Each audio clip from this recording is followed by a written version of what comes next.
Hello everyone, welcome to the Genesis. कैसे हैं आप सभी? होप सभी अच्छे होंगे। पिछली क्लास में हमने force on a charge due to magnetic field topic cover किया था। आज की क्लास में हम करंट के कारण किसी पॉइंट पे मैग्नेटिक फील्ड निकालना सीखेंगे। क्लियर है? जिसने हमारी फर्स्ट क्लास को नहीं देखा है, लिंक मैंने डिस्क्रिप्शन में डाल दिया है। ऊपर आई बटन आया होगा, उस पर भी आप क्लिक करके जा सकते हैं। स्क्रीन आपके सामने विजिबल हो चुकी है। हमने फर्स्ट क्लास में देखा था basic introduction, magnetic force, motion in a magnetic field. Clear? आज जो हम करने वाले हैं magnetic field due to a current element means Biot Savart law. Second topic होगा हमारा आज का फर्स्ट टॉपिक। सेकंड टॉपिक होगा magnetic field on the axis of a circular current loop. Third most important law आएगा एम्पियर सर्किटल लॉ, वो भी करना है। And the fourth topic the solenoid. The very first topic magnetic field निकालना है due to a current element यानी Biot Savart law. देखिए कोई कंडक्टर लिया, ये कंडक्टर रहा, इसमें करंट आई फ्लो कर रहा है। अब यहाँ पे इसकी लेंथ ले ली मैंने कोई भी और वहां टेंजेंट ड्रा कर दी, ये रही टेंजेंट। किसी पी पॉइंट पे मैं मैग्नेटिक फील्ड निकालना चाहता हूँ, इस पी पॉइंट पे यहाँ पे मैं मैग्नेटिक फील्ड निकालना चाहता हूँ, तो पोजीशन वेक्टर क्या होगा? सर जहाँ पे आपने टेंजेंट ड्रा की थी उससे पॉइंट पी की तरफ कोई भी वेक्टर ड्रा करेंगे, दैट वेक्टर इज आर। अब क्या देखा गया Biot Savart law? This law deals with, ये किससे डील करता है? Magnetic field due to small current carrying conductor. तो स्मॉल करंट कैरिंग कंडक्टर है उनके कारण जो मैग्नेटिक फील्ड है उससे ये डील करता है। क्या कहता है?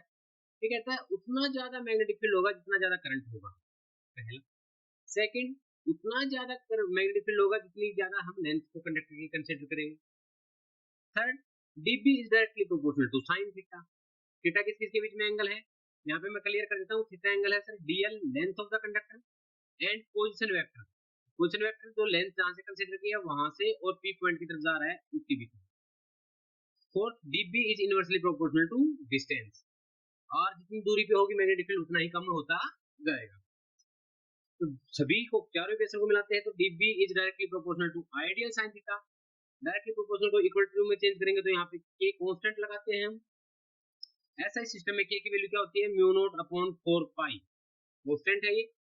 तो dB का ये फार्मूला बहुत यूज करेंगे हम, dB is equal to mu naught upon 4 pi. इस वैल्यू को जरूर ध्यान रखना। सीजीएस सिस्टम में k की वैल्यू 1 है तो हम mu naught upon 4 pi k की जगह हम 1 रखेंगे। अब मैग्नेटिक फील्ड की डायरेक्शन कौन देगा? राइट हैंड स्क्रू रूल बताया था। डायरेक्शन ऑफ करंट में हम फिंगर रखेंगे, then curling of 4 finger give the direction of a magnetic field. अब देखते हैं म्यू नॉट अपॉन 4 पाई, इसकी वैल्यू फिक्स होती है 10 की पावर -7 टेस्ला मीटर पर एम्पियर। म्यू नॉट क्या sir? It's permeability of free space, mean free space magnetic field को कितना अलाउ कर रहा है एक्ट करने के लिए, कितना उसको परमिशन दे रहा है अपने आप से क्रॉस करने के लिए मैग्नेटिक फील्ड लाइंस। हर मीडियम की अपनी एबिलिटी होती है। कोई मैग्नेटिक, जैसे कोई मटेरियल डायामैग्नेटिक है, मींस वो मैग्नेटिक फील्ड की लाइंस को क्रॉस नहीं करने देगा, इट्स रिपेलिंग। फेरोमैग्नेट है, बहुत ज्यादा अट्रैक्ट करता है, मींस मैग्नेटिक फील्ड लाइन दूर जाती होंगी उनको भी पास बुलाएगा। तो वैक्यूम का परमिशन, कितने परमिशन होती है मैग्नेटिक फील्ड लाइन पास करने की, that is mu naught. Dimensional formula होता है m1 l1 t - 2 a-। कहां से निकला मैं फिर से बता देता हूं। अभी हमारे सामने फार्मूला आया sir, dB is equal to mu naught upon 4 pi I dl sin theta divide by में r स्क्वायर। मुझे म्यू नॉट का डायमेंशनल फार्मूला चाहिए ना, तो मैं म्यू नॉट की टर्म्स में ले आता हूँ। Mu naught is equal to, सब टर्म्स दूसरी साइड जाएंगी, dB इंटू 4 पाई ऊपर जाएगा, बिल्कुल सर, r स्क्वायर भी ऊपर जाएगा, नीचे क्या बचेगा? I dl sin theta.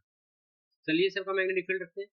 dB B magnetic field का डायमेंशनल फार्मूला हमने कल निकाला था, m1 t - 2 a - 1। क्लियर? 4 पाई का कोई डायमेंशनल फार्मूला नहीं होता। r का डायमेंशनल फार्मूला क्या होता है? लेंथ है सर, तो l का square divide by current, ampere है, dl यानी लेंथ है तो l, और sin थीटा का कोई डायमेंशनल फार्मूला नहीं होता। एक l से स्क्वायर कैंसिल, तो क्या डायमेंशनल फार्मूला आ जाता है? इट्स m1 l की पावर 2 कट गई थी, एक l बच जाता है l1। नाउ t ऊपर -2 है एंड a भी नीचे वाला ऊपर जाके माइनस हो जाएगा, तो -2। ये डायमेंशनल फार्मूला रहा permeability of A free space. अभी सिर्फ बायर्स-वार्ट्स लॉ का formula mu naught upon 4 pi I DL sin theta. तो कूलॉम्स लॉ में फोर्स हमने देखा था 1/4 pi epsilon not Q1 Q2 का magnitude divide by R square. इन दोनों में कुछ सिमिलरिटी भी दिख रही है और कुछ डिफरेंसेस भी। बात कर सकते हैं हम यहाँ पे, दोनों ही क्या है सर, दोनों लॉन्ग रेंज फोर्सेज है। मींस दोनों में देखो आर स्मॉल होगा, अगर आर स्मॉल होगा तभी तो फोर्स या मैग्नेटिक फील्ड ज्यादा होगा, तभी तो उसको हम कैलकुलेट कर पाएंगे। दोनों ही मैग्नेटिक फील्ड और फोर्स वेक्टर प्रॉपर्टी है, वेक्टर्स है, तो दोनों ही सुपरपोजिशन प्रिंसिपल को फॉलो करेंगे। Second property, electric field is produced by electric fields, जो या फोर्स था वो चार्ज से पैदा हो रहा था, क्योंकि मैग्नेटिक फील्ड वेक्टर से पैदा होता है, ideal real is a vector quantity. Third, electrostatic field या फोर्स हो उसकी डायरेक्शन होती है डिस्प्लेसमेंट वेक्टर के रूप, क्लियर है, in the direction of R, जबकि मैग्नेटिक फील्ड की डायरेक्शन क्या होती है, परपेंडिकुलर, क्योंकि डीएल क्रॉस आर आ रहा है इसमें, क्रॉस प्रोडक्ट मींस करल करेंगे तो अंगूठा perpendicular, I cross J should be equal to K. Biot Savart law है वो एंगल पे डिपेंड करता है, जबकि कूलॉम्स लॉ में ऐसा कोई एंगल हमने डिस्कस नहीं किया। क्वेश्चन पे आते हैं, यहाँ पे an element हमें दे रखा है delta L is equal to delta X I is placed at the origin, यहाँ पे कोई एलिमेंट रखा हुआ है ओरिजिन पे, this is the origin, and carries a large amount current I is equal to 10 ampere. Okay, what is the magnetic field on the y axis at point P which is 0.5 metre from the origin. Delta x की value दे रखी है 1 centimetre, मुझे निकालना है magnetic field. अब small element के लिए निकाल रहा हूं मैं, ये भी कंसीडर कीजिए, कंप्लीट के लिए नहीं निकाल रहे हैं, delta x is a small element ना। कौन सा लॉ लगना है यहाँ पे, बायो-सावर्ट्स लॉ। अभी अभी पढ़ा था D B should be equal to mu naught upon 4 pi I DL sine theta divide by R square. चलिए, म्यू नॉट अपॉन 4 पाई की वैल्यू 10 की पावर -7, यूनिट्स में डील नहीं करता हूँ, टेस्ला मीटर में। आई करंट कितना है सर, करंट फ्लो कर रहा है 10 ampere, then it should be 10 DL, length कितनी है हमारे पास 1 सेंटीमीटर, 1 सेंटीमीटर को मीटर में करूंगा तो क्या है 100 से डिवाइड करेंगे सर, मींस 10 की पावर -2 मीटर, तो पुट कर देता हूं 10 की पावर -2 sin थीटा। एंगल कितना है देखिए sir, P point R vector ऊपर की तरफ रहेगा पोजीशन वेक्टर, जबकि लेंथ क्या है एक्स डायरेक्शन में, एंगल कितना होगा theta should be 90 degree, sin 90 की वैल्यू क्या होती है 1 डिवाइड बाई आर, आर क्या है सर, ओरिजिन से यहाँ की दूरी 0.5 मींस 0.5 का स्क्वायर। नाउ अब 2 पॉइंट है कि डेसिमल हटाऊंगा तो ऊपर किसे मल्टीप्लाई करूंगा 100 से, 5 5 से गया है यहाँ पे सर 20 एंड अगेन 5 से गया 4, कितना आया हमारे पास 4 इंटू 10 की पावर -7 में से और -2 -9, एक 10 प्लस का है -8 10, ये रहा sir magnetic field due to small element. Now magnetic field निकालेंगे on the axis of a circular coil carrying current, कोई सर्कुलर कॉइल है दिख रही है, इसमें से कहीं करंट मैं इसके एक्सिस पे निकालूंगा, एक्सिस ये देखो एक्सिस जो सेंटर से पास हो और परपेंडिकुलर टू द कॉइल, तो यहाँ पे देखते हैं एक्स पी पॉइंट पे मैग्नेटिक फील्ड निकालना है, मैं क्या करूंगा मैं छोटा सा एलिमेंट चूज कर लेता हूँ यहाँ पे डीएल। अब अपोज कर कॉइल है, यहाँ पे मान लेता हूँ ये कॉइल है, इस टाइप से पकड़ी हुई है ये, और मैं एक्सिस ये होगी इसकी परपेंडिकुलर, इस पॉइंट पे मैग्नेटिक फील्ड निकालने की कोशिश कर रहा हूँ, तो यहाँ पे मैं छोटा सा एलिमेंट सिलेक्ट कर रहा हूँ, तो इस टाइप से पोजीशन वेक्टर रहेगा। अब ये प्लेन है, ये क्या है आपका plane of the coil, this is perpendicular, tangent हमेशा क्या होती है परपेंडिकुलर। देखिए बायर्स-वाट लॉ लगाते हैं, छोटा एलिमेंट चूज किया हमने, dB = mu naught upon 4 pi I DL sin theta by r square, theta कितना हो जाएगा सर, लेंथ तो आपने यहाँ पे क्या रखी थी कॉइल की, कॉइल इस वर्टिकल थी, तो पोजीशन वेक्टर है टेंजेंट के लोग means 90 degree, theta is 90 degree, तो यहाँ अगर मैं पोजीशन वेक्टर ये हाइपोटेनस हो गया निकालना चाहूं तो क्या होगा sir r√x² + r square. Put करते हैं ऊपर वाले क्वेश्चन में dB की वैल्यू क्या है, b = mu naught upon 4 pi ideal divide by x² + r। अब जरूरी थोड़ी ना ये एलिमेंट ऊपर हो सर, मैं नीचे तो ले सकता हूं लेंथ, उसके कारण भी सेम रहेगा मैग्नेटिक फील्ड। अब देखिए बी पॉइंट पे देखूं, मैं देख रहा हूं इस पॉइंट के कारण, अब मैग्नेटिक फील्ड क्या है सर, यहाँ पे करंट किस टाइप से, करंट है सर यहाँ पे लेफ्ट टू राइट, तो मैग्नेटिक फील्ड कुछ बाहर वाली मान लिया मैंने, दो कंपोनेंट में जोड़ा, dB x कंपोनेंट और dB y कंपोनेंट। अब नीचे देखूंगा मैग्नेटिक फील्ड, फिर से सर डायरेक्शन बदल गई करंट की, ऊपर करंट राइट से लेफ्ट जा रहा है तो नीचे क्या जाएगा लेफ्ट से राइट, ऐसे घूमता है ना, इसके कारण नीचे वाले एलिमेंट के कारण डीबी की डायरेक्शन बदली। अब इस डीबी को भी दो कंपोनेंट में जोड़ेंगे तो एक डीबी एक्स कंपोनेंट रहेगा और एक डीबी वाई कंपोनेंट। अब जैसे एक्स कंपोनेंट यानी कोस कंपोनेंट तो आपस में कैंसिल कर देंगे और नेट रिजल्टेंट हमें क्या देगा, साइन कंपोनेंट। तो dB equal to mu naught upon 4 pi I DL sin theta by x square r square.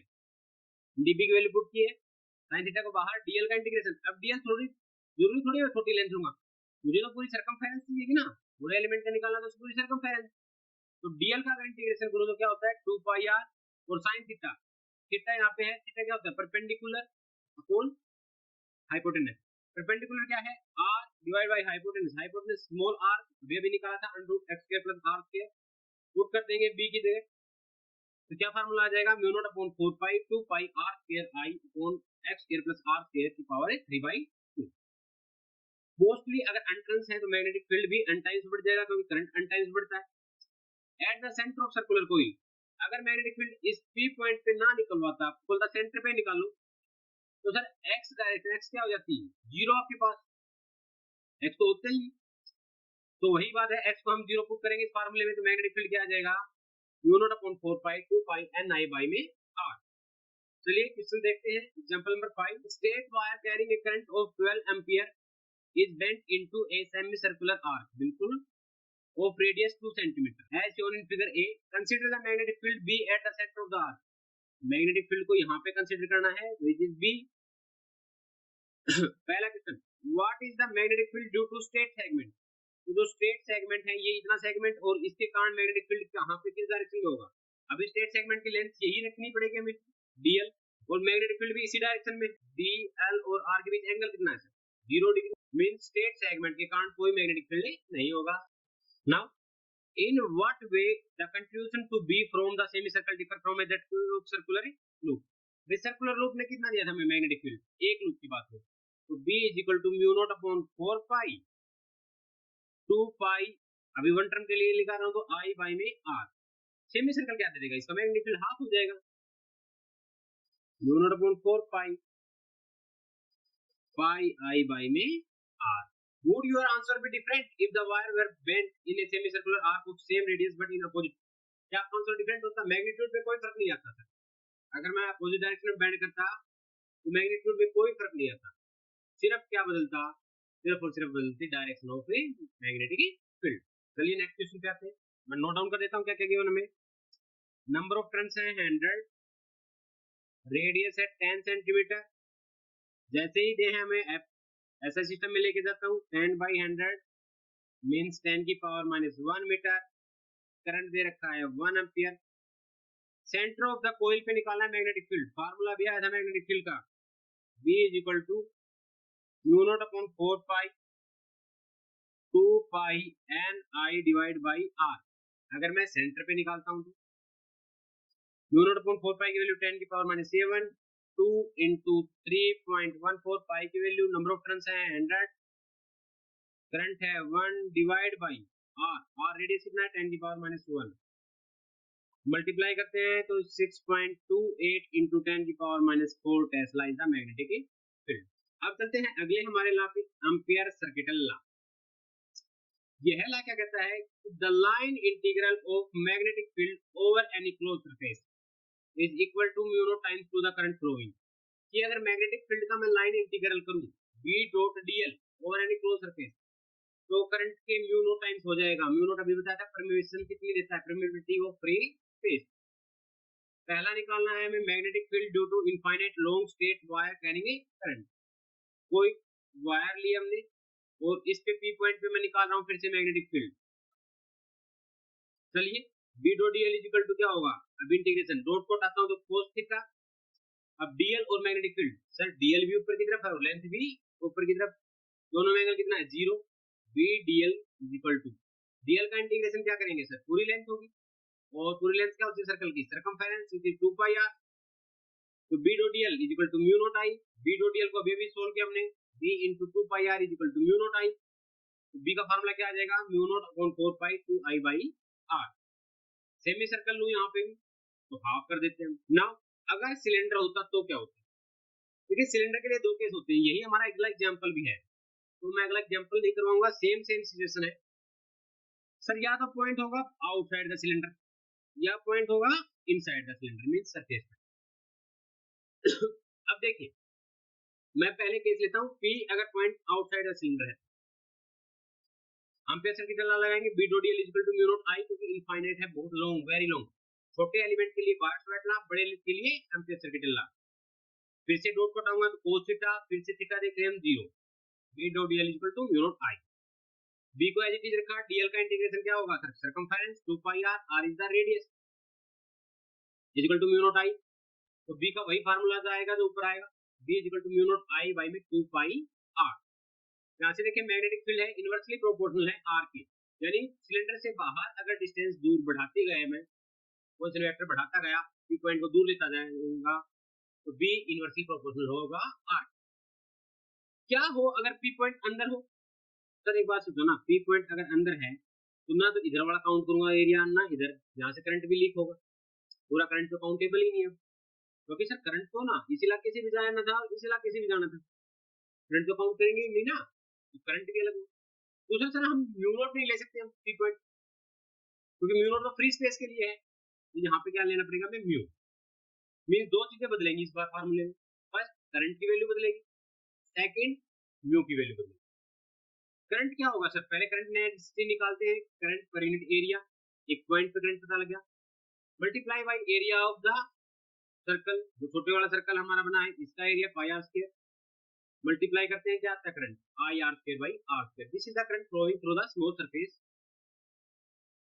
अभी एम्पियर सर्किट लगाएंगे, B dot DL equal to mu naught I नहीं करूंगा, यहाँ पे एम्पियर सर्किट कैसे लगेगा, B dot DL is equal to mu I, और हमें पता है म्यू रिलेटिव मैग्नेटिक परमेबिलिटी क्या होती है, it is mu divide by mu naught. तो म्यू की जगह मैं क्या लिख सकता हूँ, mu R into mu naught, R क्या है रिलेटिव मैग्नेटिक परमेबिलिटी, म्यू की जगह मैंने क्या लिखा म्यू नॉट म्यू आर, और करंट की जगह आई डैश, वापस से वैल्यू पुट करेंगे, B as it is, DL का इंटीग्रेशन हमारा 2 पाई आर डिवाइड किया, यहाँ से हम फार्मूला निकाल के लेके आते हैं B equal to mu naught mu R I R divide by 2 pi R square, यानी यहाँ पे देखिए तो magnetic field is directly proportional to the are.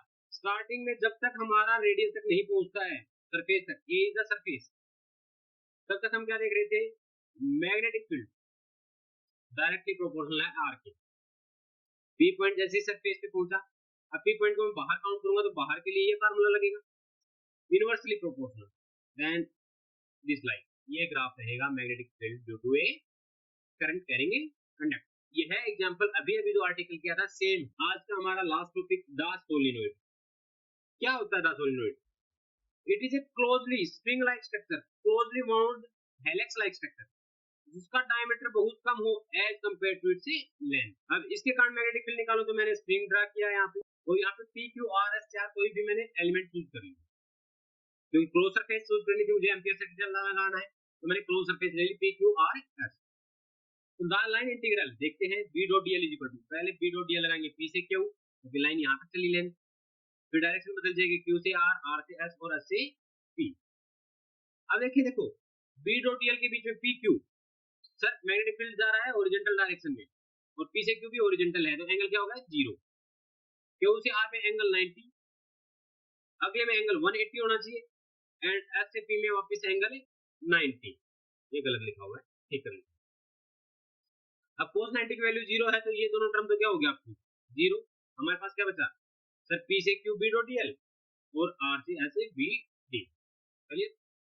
लेकिन R से S तो मैग्नेटिक फील्ड क्या है, आउटसाइड सोलिनॉइड, और यहाँ हम कंसीडर करते हैं कि outside the solenoid magnetic field है 0, क्योंकि अंदर तो होता है यूनिफॉर्म, सोलिनॉइड के अंदर 10th क्लास में पढ़ा है हमने, अंदर क्या होता है मैग्नेटिक फील्ड बिल्कुल यूनिफॉर्म होगा, बहुत ज्यादा एज कम्पेयर टू आउटसाइड।